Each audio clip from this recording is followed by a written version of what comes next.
Will you please elaborate? Pen की nib से लेके पैंट की जिप तक सब मशीनें सर। एक सेकंड में अप, एक सेकंड में down, up down up down up. শূন্যের নিচে 30 ডিগ্রি তাপমাত্রা, চারপাশে কোনো জ্বালানি নেই, অথচ ঘর গরম রাখার এক জাদুকরী উপায়। কিংবা তীব্র খরাতেও বরফ জমা করে রেখে পানি পাওয়ার কোনো অভিনব কৌশল।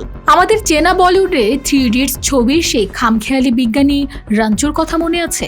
তিনি কিন্তু কাল্পনিক কোনো চরিত্র ছিল না। রূপালী পর্দার সেই চরিত্রের নেপথ্যে থাকা বাস্তব জীবনের আসল নায়ক লাখাদের বিশ্বখ্যাত উদ্ভাবক ও প্রকৌশলী সোনম ওয়াংচুক।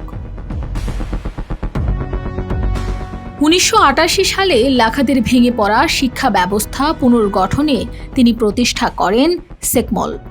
এভাবেই কোটি কোটি মানুষের ঘরে দেশ জুড়ে ফ্রিজ একটাই, ওয়ালটন। প্রথাগত বইমুখী বিদ্যার বদলে তিনি জোর দেন বাস্তবমুখী শিক্ষায়। তার তৈরি সৌরশক্তি চালিত পরিবেশ বান্ধব ক্যাম্পাস তীব্র শীতেও কোনো জীবাশ্ম জ্বালানি ছাড়াই থাকে একদম উষ্ণ।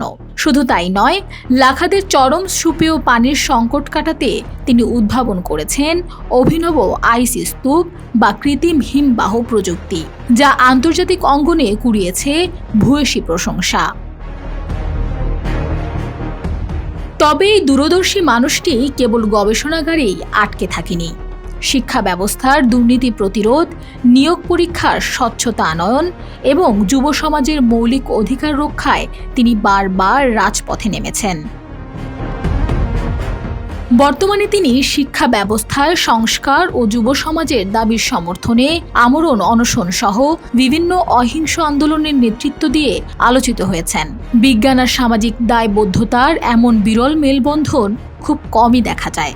সোনম ওয়াংচুক কেবল একজন ব্যক্তি নন, তিনি লাখাত সহ পুরো বিশ্বের অগণিত তরুণের অনুপ্রেরণার নাম। Desk report, Bangladesh bulletin.